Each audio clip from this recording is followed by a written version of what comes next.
Hello, we got a new patch. This is going to be the Halloween update, and I think this is going to be the final closed beta update. After this, the next patch will most likely be an open beta. The main reason why I'm this confident is because of what Yoshi said in Discord. So I actually posted this in my community post as well. So basically Yoshi confirmed that they unfortunately were not focusing on the Halloween update. Not only Yoshi but the entire dev team in Valve were focusing on the next major update of Deadlock. So it looks like the next update will be huge, and at the same time it will most likely be an open beta. Now there were a lot of leaks. I actually talked about it in my video a few days ago, but most of the leaks suggest we are getting a new patron art update, map is getting some changes, new game modes are added, of course hero art updates are also going to come, and a lot more I actually talked about in that video. I don't remember exactly how many were there. But yeah, now most likely the next update is definitely huge. So this update unfortunately does not have a lot of things. So what are the changes then? So of course, all the heroes got a new mask basically. This is not new, previously we also got the same thing. So basically this mask will change whenever you are getting into a match. So that's one thing. In the map, all the crates will be replaced by the pumpkins. So that's an interesting change. And also most of the jungle will also have a pumpkin theme. So that's it. These are all the changes. We also got, of course, balance patch. So that's what I'm actually going to talk about right now. So first of all, items. I'm not going to go into the specific items, but most of the items got cooldown nerfed. So basically their cooldown was increased and their stats were reduced. So across the board, all of them got nerfed. Unfortunately, that same goes for Ethereal Shift also. Previously it was a 20-second cooldown, now it is increased to more than double actually, 45 seconds. Now I still think this is a very strong item even right now. I think if you are getting CC'd by Doorman or Moenkrill or others, you can still use it and it is still a very powerful item. But damn dude, like from 20 seconds it got to 45 seconds. Now one thing that is very clear, across all the nerfs and also curse got buffed. It was 50 seconds previously, now it is decreased to 45 seconds. But if you look at it, the active items in 6400 tier are all 45 seconds. So Curse is 45 seconds, Ethereal Shift is 45 seconds. Similarly, Divine's Barrier got also nerfed. Unfortunately, it was I think 40 seconds. Now it is increased by 45 seconds. Now only few, like the thing is, items that are giving you some barriers or protections are what? So those type of items are around 45 seconds. Still items like Infuser or Vampiric Burst are still around 30 seconds. So yeah, now there is some variation, but most probably they will also get nerfed is what I'm thinking. But I still hope there are a lot more nerfs, because I really hope especially ability nerfs, not nerfs but ability cooldowns are going to get nerfed. Some of the abilities are so low in cooldown, like for example Doorman's ultimate or Calico's ultimate, they are so low. So I hope they increase the ultimate cooldowns as well.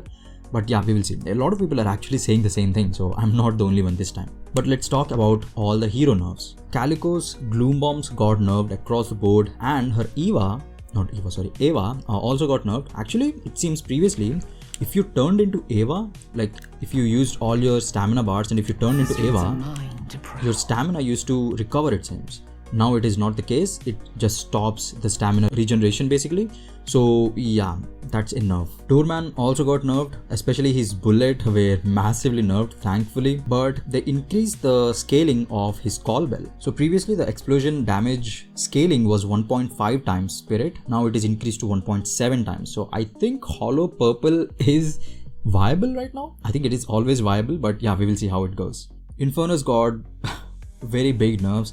His bullet was nerfed, his flame dash damage was nerfed, his afterburn was also nerfed. Kelvin was also nerfed. I don't think it's that much, like his ultimate was increased by 20 seconds. His regen, like health regen, was decreased by half, and his headshots deal a lot less damage. Paradox's base bullet was nerfed and her ultimate cooldown was increased by 5 seconds. Victor's main thing was his Aura of Suffering got nerfed, and his Pain Battery tier 1 and tier 2, they both got swapped actually. So you have to go to tier 2 to get the damage amplification. Now let's talk about buffs.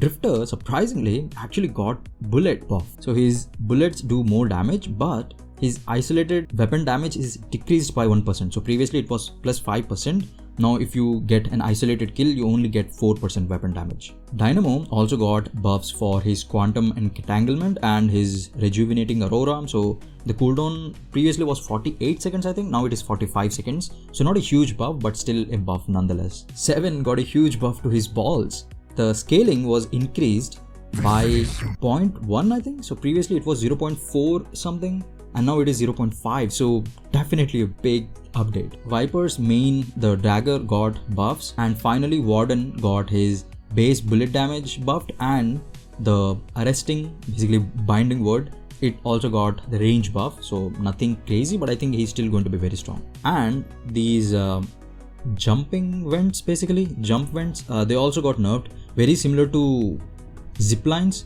So if you take zipline and someone shoots you within 0.6 seconds, you take a lot of damage and you fall down, right? Similarly, these also should function similarly. So while you are jumping away, if someone shoots you within 0.6 seconds, you will take damage and you will fall. Regarding the closed beta, I think closed beta was very important for Deadlock to get the entire base gameplay ready. I think in the next update, most of the movement tech is going to be the same. I think whatever they learned from the maps and all the esports tournaments, I think they will take that into consideration. And I think mainly cooldowns, abilities, heroes, that's where most of the change might happen. And most probably the open beta will give Valve an option to get a lot more feedback, right? So the base gameplay is, I think, fixed. So movement, speed, and all the movement tech like wall jumps and double jump and all of that is fixed. The only thing that is going to change is most probably map and some other stats. We will see. I'm very much excited. If the game does go into open beta, I think a lot of things can change, right? Especially the new game mode, which is very, very exciting, which seems to be focusing mainly for casuals. So yeah, I really am interested in all of the game modes. Also, what are you expecting in the next update? I am seriously hoping that they nerf the cooldown duration by a lot, because getting CC'd by Doorman or Moenkrill, I know it's a very cliche thing, but I think for new users, CC will be a very big problem. So I hope Valve addresses it in some way. Ethereal Shift was a very good item for you to counter that, but right now the cooldown is increased by like a lot, so you cannot spam it as much. But I would still say it is a very good item nonetheless. But okay, I'm just going to stop. But yeah, that's it. I hope you enjoyed this video. If you did, then please consider liking and subscribing. I hope to see you in my next video. Take care of your health, sleep well, and bye bye. Also, I make very casual type of videos, so I try to make videos that are easier to understand. So if you like this type of content, then consider subscribing. And yeah, that's it. I hope to see you in my next video. Take care. Bye bye.